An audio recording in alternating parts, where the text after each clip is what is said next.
un discours qui sera rassembleur. Dans un premier temps, avec tout ce qui a été vécu comme douleur de part et d'autre, nous sommes à l'étape de la réconciliation. Il faille que véritablement que le coût de la vie baisse.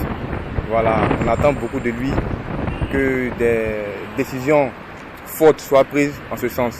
Et puis, bien entendu, il y a l'actualité qui provoque au niveau de notre armée. Voilà, les 49 soldats qui sont incarcérés au Mali. On attend de lui également des décisions fortes dans ce sens.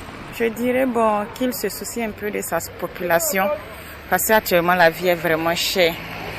Qu'il voie un peu le coût des denrées alimentaires et surtout les maisons, l'électricité. Bon, le discours doit être un discours de réconciliation. Un vrai discours de réconciliation, nous avons tous besoin.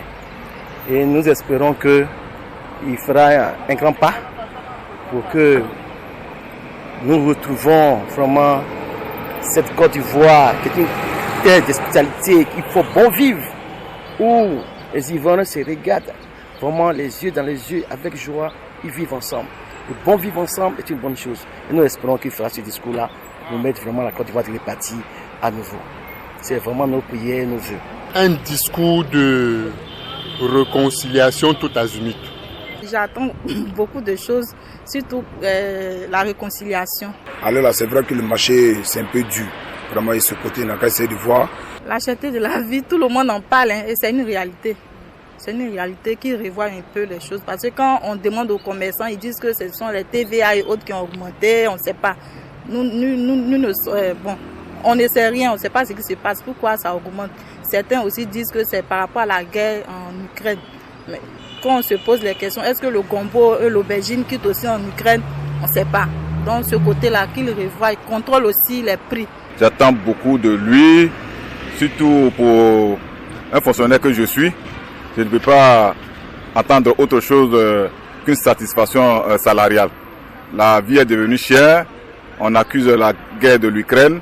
Bon, mais il faut aussi prendre les dispositions pour permettre aux populations de vivre décemment, jusqu'à ce que la guerre de l'Ukraine prenne fin. Donc une augmentation du salaire des fonctionnaires et de l'ensemble des travailleurs ivoiriens ne serait pas mauvais. Au cours de son discours, il faudrait qu'il puisse essayer de parler aux Ivoiriens franchement des solutions qu'il a prises par rapport à ce problème qu'on vit actuellement. C'est l'indépendance jusque-là politique. Nous, ce que nous recherchons, c'est l'indépendance économique. Donc j'attends beaucoup de ce discours-là, mais surtout j'attends aussi que le président puisse parler de la réconciliation. Parce que c'est important que tous les fils et les filles du pays se retrouvent ensemble. On a beaucoup de gens qui sont encore en exil. C'est le lieu pour le président de la République de dire que la réconciliation est en marche, que tous nos frères et nos sœurs qui sont encore en exil puissent rentrer. Qu'il renforce encore la sécurité. Ça est déjà là, mais qui double encore d'efforts. Quant à la question de la vie chère, ça c'est une décision de tous les jours. Ça, c'est un combat de tous les jours qu'ils doivent mener. Voilà. Mais je ne pense pas qu'il y ait des décisions spécifiques par rapport à ça. C'est vraiment, c'est vraiment une politique de chaque jour. Voilà. Mais pour cette célébration, pour cette fête, ce que nous attendons, c'est qu'ils nous disent à la veille que c'est fini, on a fermé cette page triste que nous avons connue en 2010 et en libérant tous nos frères, toutes nos sœurs. Voilà. On attend un discours d'apaisement, mais un discours où on voudrait que le président intervienne, dise qu'il libère tous les prisonniers politiques. Il y a des militaires qui sont incarcérés depuis longtemps. Il faut qu'il les libère. Parce qu'aujourd'hui, il est question d'aller à l'apaisement, à l'union, à la solidarité. Il faut que tous les fils du pays se retrouvent. On ne peut pas maintenir des gens longtemps en prison, ce n'est pas normal. C'est aussi valable pour tous ceux qui sont en exil. Il faut qu'ils rentrent. Je n'ai rien d'autre à dire que demander au président de libérer les prisonniers politiques.